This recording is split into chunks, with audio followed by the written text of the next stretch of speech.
Sir, নন্দিত sir, জনাব Selim Reza Sourav sir. Sourav sir আছেন পরিচয়। আপনার জন্য দোয়া করি স্যার, একটা জিনিস চাই, এই ধারাটা অব্যাহত আছে চিরকাল। আমার বন্ধু জনাব হাসান ভাই, রুমি ভাই, যে রুমি ভাই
সফল করার জন্য আমরা আমাদের এমপি মহোদয় এবং আমাদের নেতৃবৃন্দ সকলের সার্বিক সহযোগিতা, আমাদের এলাকা প্রত্যেক এলাকার আমাদের নেতা কর্মীদের এই আজকের এই খেলাধুলার আয়োজন, এই আয়োজন যাতে আমাদের সবসময় পিছানো থাকে।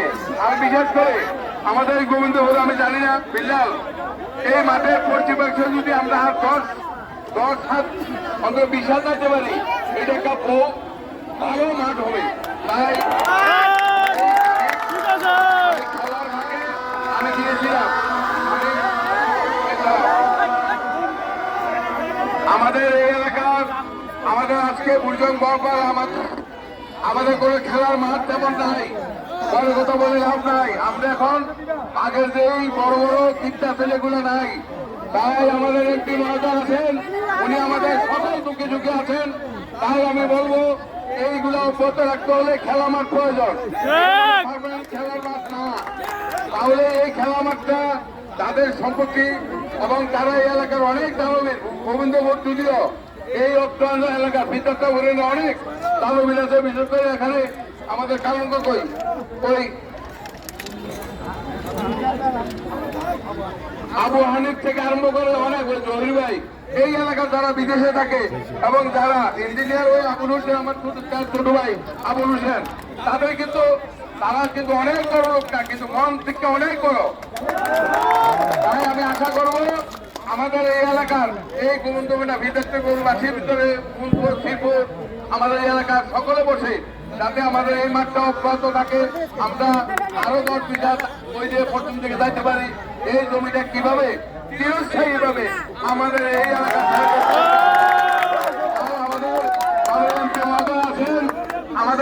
আমাদের যদি যুব মন্ত্রণালয় থেকে একটা মাঠের ব্যবস্থা করে প্রয়োজনে যদি দেয়